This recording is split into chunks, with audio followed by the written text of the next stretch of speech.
Hello, hello, here we go, it's the Kopite Podcast.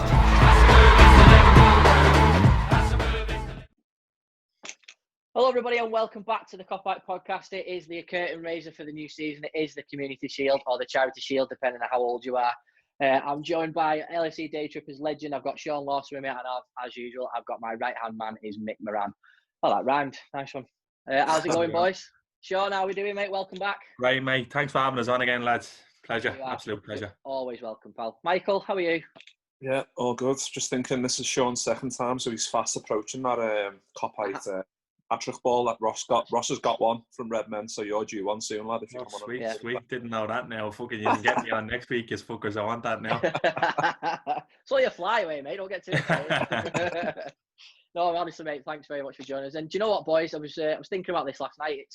It's quite cool to talk about Charity Shield games again because, you know, we were having a look back, weren't we? And over the last 30 years, this is our 6th Charity Shield game coming up. And it's madness to think that we don't regularly attend these games, you know what I mean, from a football club perspective. And yeah, Sean, how are you feeling about tomorrow? Yeah, I suppose when you're in these games, it's sort of a sign of being successful, isn't it? Like it's like a kind of privilege that you have to play in these games, similar to the World Club Cup on a smaller scale. Even though last year we didn't win anything, but we played in it. But now it's nice to be representing like the Premier League champions in a Charity Shield for once, and not going there as like the token FA Cup winner. So this is sort of a new thing for us. So yeah, I'm looking forward to it. Always looking forward to seeing the Reds. Yeah, absolutely, mate. And it's nice going to be watching them at Wembley in the new kit, and it's sort of like you see where the team's going to go and that sort of thing. But Mick, I just want to look back at the last 30 years of our history in the competition at the minute. So obviously in '92 when we'd won the FA Cup, we played the champions Leeds, and we got beat 4-3 with an Eric Cantona hat trick in that game. A lot of people won't remember that or never even heard of that game. So that was quite an interesting one. And then obviously coming to our age, the first one we've got on the list is the 2001 against Manchester United. Goals from McAllister after 2 minutes, Michael Owen after 16 minutes, then Van Nistelrooy on 51. And our friend Sander Westerveld getting man of the match. What do you remember about that game, Mick? Well, it was 2001, so I was 10 or 11. So I don't remember it greatly, but obviously I do remember the Gary Mack pen and the Owen where I think he turns Gary Neville inside out, doesn't he, and then just slots it. But yeah, like Sean said, it's a byproduct. This is a byproduct of being successful. So these games do mean a lot to us, like when you go in the Super Club World Cup, Charity Shield. You want to accumulate these trophies, and it's just another one we can just tick on the box, and it's another trophy in the cabinet. But yeah, that game was for me it was a bit blurry. I remember the 2006 one a bit better. That's got a few belter goals in that one. Yeah, I mean, when we look at the Charity Shield, in 2001, we did count it as a trophy, didn't we? Because we won 5 trophies in the space of a couple of months, didn't we, Sean? And you know, I'm sure if last year we'd have won the Charity Shield, we would have put it on the photographs, wouldn't we, again for this year? So, you know, it's definitely up there, mate, for something. If you're playing in these games, you want to win them, don't you, Sean? Yeah, sure. At the end of the day, when you win this game, you get a medal. You know what I mean? The players take a medal home, and City were driving around on a bus with us saying formidables of having the fucking Charity Shield up, even though they were going around like they were wearing bleeding Captain America costumes or something. It's one of them things. I think this year is different with the Charity Shield because the way it's fallen. Normally, like they say, like the curtain raiser, but like it's likely that we might play a couple of games after this before we kick off against Leeds. So it's with the way the whole pandemic has panned out. This game has a bit of a different feel to it, and I think we're in a good position because we seen the other day the effect that had Salzburg against us when they were a week or two ahead of us in pre-season preparation. We're sort of in that wagon with Arsenal, so it's an opportunity here to kick on the season and kick off with silverware. Look, winning these things becomes habitual, and at the end of the day, if that's a good habit, well, so be it. You know what I mean? It's great for some of these young lads as well to get experience and be around the team, like, because this is as close to a Premier League game you're going to get until we actually kick off. So I just listened to the press conference with Klopp there, and he doesn't believe it's anything as a friendly. So this is a big game. Wherever you look at it, like you said, at Wembley, no fans there, but you're still at Wembley. Like, to play at Wembley should always be a privilege. And as Mick said as well, it's a byproduct of being successful. So hopefully we can go out tomorrow and put on a performance and look, just have something to show for it. Definitely, mate. And Sean makes a good point there where it's setting that precedent, isn't it? And like you mentioned earlier, Mick, about the 2006 game when we played Chelsea and we beat them 2-1 with goals from Risa and Crouchy. Shevchenko had popped up with a goal on his Chelsea debut. Remember at the time it was sort of like, well, are these going to be the two sides that sort of go for the league type thing, because Chelsea were a formidable side back then and Liverpool were on the cusp of something incredible. We were doing quite well in Europe. But, you know, as time goes by, you sort of look at those games and you're thinking, because like last year, it went to penalties, didn't it? And that was sort of, yeah, one of these teams are going to win the league. And we knew that anyway, didn't we? Yeah, and it's like I think even Arsenal fans themselves know they're not in a great place. Obviously, they won a trophy last year, and that's what's got them to this position. But Mikel Arteta done a good job towards the end of last season, and they need a lot of improvements if they're going to even be challenging for top 3, top 4 next season. So, like Sean said, it's going to be as close as to a Premier League game as it can be. Obviously, I think it's literally 2 weeks tomorrow till we play Leeds, so I imagine we'll probably shove a few friendlies in the gap in between. But no, I think in that, Sean just mentioned the Klopp press conference as well. He was talking about Trent, who he says it's touch and go whether he's going to be involved. So if he's not, it's a great opportunity for Neil Williams to get a bit of pretty much Premier League experience. And like we touched on the last podcast, a 19-year-old lad. So any game time he can get in the absence of Trent, who's obviously number one right back, is going to be great for his development. Yeah, absolutely. Sean, with Arsenal obviously playing in this game, we've played Arsenal in the Charity Shield over the last 30 years before, where we got beat in 2002. If everyone remember the dodgy black away kit we had back then, and it was one of El Hadji Diouf's first ever games, and you just think that's why I always remember about being Diouf's Yeah. debut. Yeah. And I think Bad Reese memories. played in the midfield that day, something He did, mad like that. But Arsenal do like this competition. They've been quite regulars in it in the 21st century. So it's going to be an interesting game. And Arsenal have got this sort of bee in the bonnet that they beat Liverpool recently, and thinking, oh yeah, it'll be quite easy for them, or it'll be a pushover again. But let's face it, the Liverpool side that went to the Emirates wasn't the side pre-COVID, was it? We knew that the league was wrapped up, and then by the time we played Arsenal, the league was done. It's going to be a completely different game, isn't it? Yeah, but even, I think a lot is made of that performance at the Emirates, and I think Arsenal get a little bit too much credit for that, because if look at the game as a whole and outside of the context, we went 1-0 up there and it looked like we were going to steamroll them and batter them, and then there was 2 big mistakes from Virgil and Alisson, which if you told me they were going to make 2 mistakes in the same game, I would have called you a liar. You know what I mean? It was completely uncharacteristic of them. And then it was the thing of us trying to get back into the game, and I was kind of like, you know what, our races run here was done. Like, that intensity wasn't there, and it's completely understandable. And in fairness, that was a platform for Arsenal to kick on and beat City then the following week. So every cloud and that's sort of like that. Yeah, it'll be completely different tomorrow. I think we'll be up for it and we'll be on it. Like, even last season, the pre-season was a disaster last year. I remember we were beaten by Sevilla, beaten by Napoli, and everyone was starting to panic. Oh, why aren't we making signings? And then it was a game of 2 halves then against City. Like, we completely kicked on in the second half of that game and dominated them. And it was sort of like, look, we're still here. We're not going anywhere. That was kind of like a catalyst for the season. So in a way, tomorrow can be similar to that. It's just the timing is a little bit odd because it's 2 weeks kind of from the start when it's normally just a week. Look, I think we'll be raring to go. And if Arsenal aren't on it tomorrow, they can get heavily beat. And that's just the truth, because, look, we're out to make statements. And that's what champions do. Absolutely, mate. And one of the things about the Charity Shield that has always been great over the years is you look at 2 teams that are going to line up. Obviously, we said about the fresh kit, there's always like the new names that are going to start this game. And obviously, because of what's gone on over the past few months and COVID and stuff, like, neither side have made, a signing, have they mixed. So it's basically going to be the same teams that played a couple of weeks ago.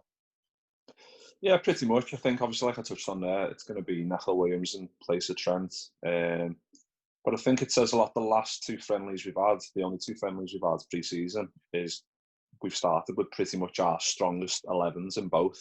apart from the first one where we had Curtis Jones in for Wijnaldum, but the second one was pretty much full strength. So I think that says a lot in terms of Klopp. He's setting the stall out, but that's what he's going to pretty much pick for the Arsenal game. And like you said, it's not going to be much changes apart from Neco and Trent.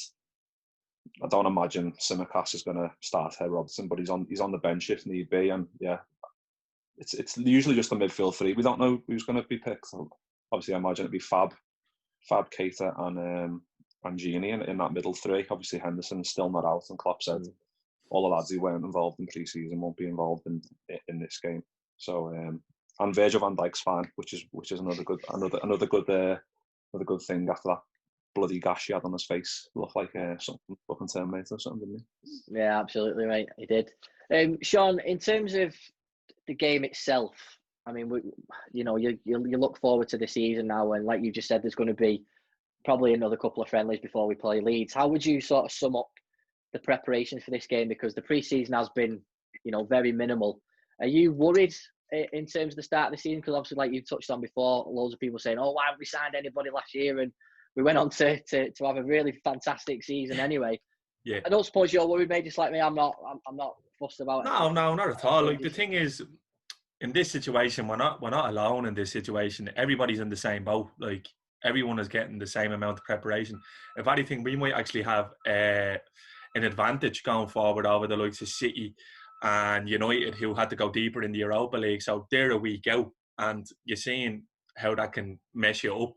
So we're probably the best prepared side coming into the new season of everybody, because we kind of had those last 6 or 7 games in the Premier League as well, where it was wrapped up to just plan for next season and try new things. And we've seen Curtis Jones getting dotted about. We've seen Nico Williams getting a few games. So I think Klopp used that little barometer at the end of the season very effectively, because we only had like a 2-week break. The lads were just on holiday and then they were right back in. So if you kind of look at it as a continuation from Project Restart to kick on, I think we're in the best possible shape that we can be. Look, there's no real injury worries, and in terms of new signings, look, we're not desperately in need of anybody at the moment. Like, if the season was to kick off tomorrow, we'd be in good shape, and we'd still challenge on all fronts. We're probably arguably in better shape this year than we were last year, apart from the centre-back situation. So, no, I'm not worried at all.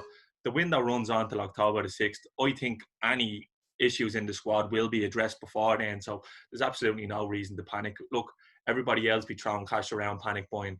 We're in the ideal position where we can just sit on top of the pitch and kind of see the lay of the land come the end of the window and pick up wherever we need. Look, if you don't trust the process by now, then I'm afraid you never will. I think it's just lost on somebody to actually live in the moment and enjoy the football, rather than get tangled up in all this transfer crap, because I think the message is lost. We went there last year after signing basically Sepp van den Berg, Adrian and Harvey Elliott, bringing them in, who made hardly any appearances between them, bar Adrian, and we dominated the English Premier League. So there's no reason to be worried. Look, once Klopp is the gaffer, we're in good hands. Yeah, it's a really good point you make there. But what I want to do, boys, I want to play devil's advocate, and I'm just going to throw it out there to you, Mick. Sean's made a fantastic point there about not being worried or anything like that. When you look at Chelsea and the players that they're signing, and they are adding really good players to their squad in terms of a squad depth perspective, do you get sort of concerned about that by, yes, we made the Premier League our priority last season and it was evident, and obviously we went on to win it. I think we all know that we could have gone a little bit deeper into the Champions League by a couple of mistakes, but then the FA Cup and League Cup sort of was sacrificed a little bit as well. And do you reckon if with a little bit more added depth, we could challenge on all 4 fronts, or do you reckon we can do that now? I think we can do it now. Like, you talk about the Champions League, it was only a couple of Adrian errors that let us go out, obviously. And you can't. Alisson is for me the best goalkeeper in the world, so you're not going to get a number 2, in my opinion, any better than Adrian. So in that regard, I think we're fine. In terms of like squad depth, I think we're all right. Like, I know, like, I echo what Sean says. Pretty much, people get a bit too bogged down in wanting brand new shiny toys, like we touched on the last podcast, and they want us to not be seen to be standing still or whatever. And it's not a measure of that. If Klopp like Sean said, if you don't trust the process now, you're never gonna do it. Because this team, when last season 99 points, we lost 3 games and drawn 2, won 32, and we lost those 3 pretty much towards the end of the season, bar Watford. It's absolutely ridiculous. Like, I understand a lack of signs could come across as a lack of progress, but it's not. Like, Gini Wijnaldum could leave, and we could get Thiago in. Fair enough, that could happen, and if it does happen, fair enough. But this team are they're the best team I've seen in my lifetime. I was born in '89. We won the league that year. We haven't won it since, and we've had so many good players, but this is the best team by an absolute mile. If we don't do any business, then fair enough. We've got Ryan Brewster, who looks like he might go out on loan or whatever, but if we keep him in the squad, he's going to be sound because he looks like a good player. Like I said before, Neil Williams is going to come in. Harvey Elliott, like Sean touched on, who we signed. Curtis Jones, an upcoming Scouser, 19 years old.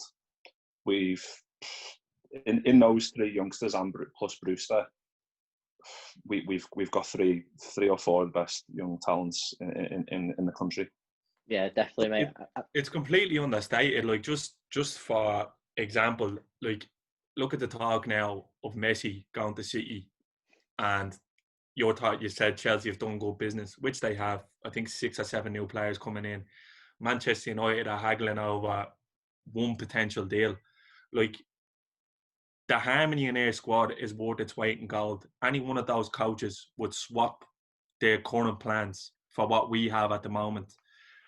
Everyone knows the direction we're going in.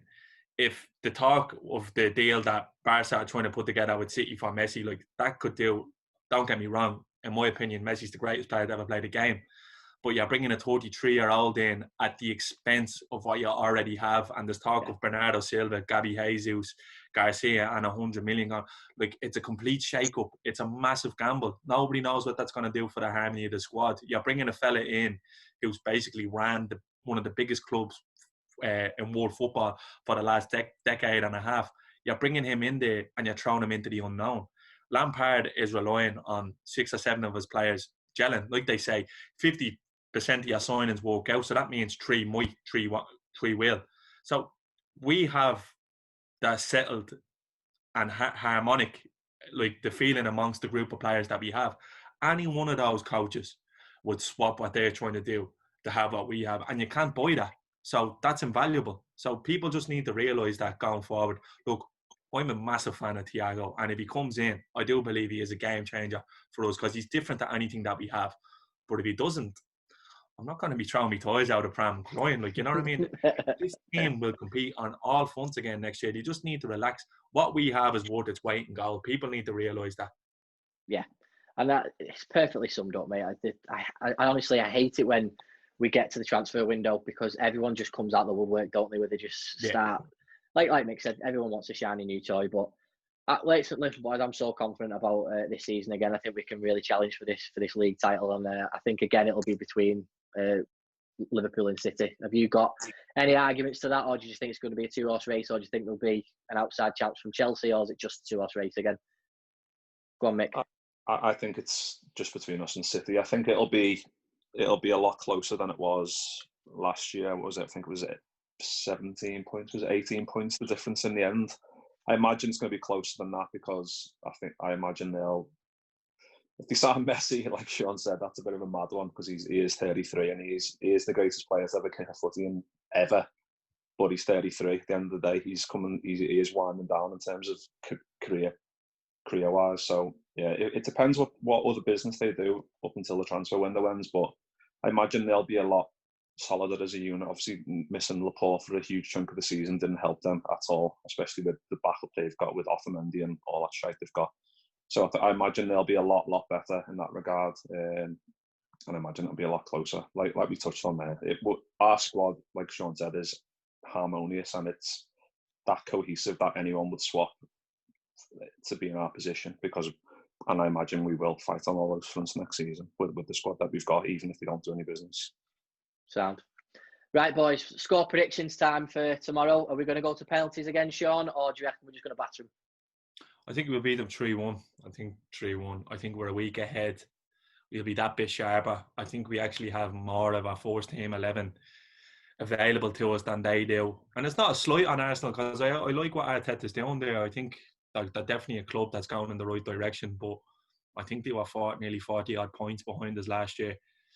That gap hasn't closed marginally, really, has it, over 3 or 4 weeks? So no, I think we go out and we win tomorrow, and look, it's just another indicator that the machine will roll on next year. No matter who comes in or who goes out, the machine will keep rolling on, and I hope tomorrow is a statement.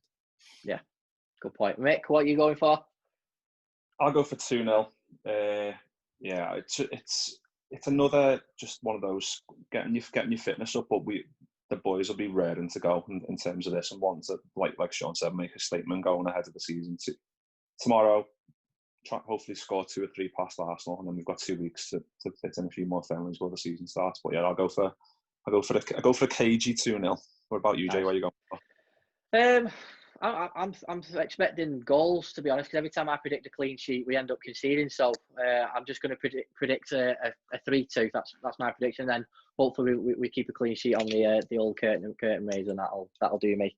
Well, we'll leave it there, gents. Sean, thank you very much for joining us once again. Lads, thanks very much for having me on. Pleasure. We'll get you back on as soon as we can, so we can get you your hat-trick ball as well, mate. Yeah, sound. As always, everybody's watching, can you give us a like, comment and a subscribe if you do not mind? Don't forget to check out LFC DayTrippers as well. They've got some amazing content as well. We love those boys over there, and we can't wait for these restrictions to be lifted so me and Mick can go over there and have a beer with those boys. Yeah, let us know what you thought, what you think about the game, what you think about the scoreline. Let us know, and we will see you next time when hopefully Liverpool have won the Charity Shield. See you next time.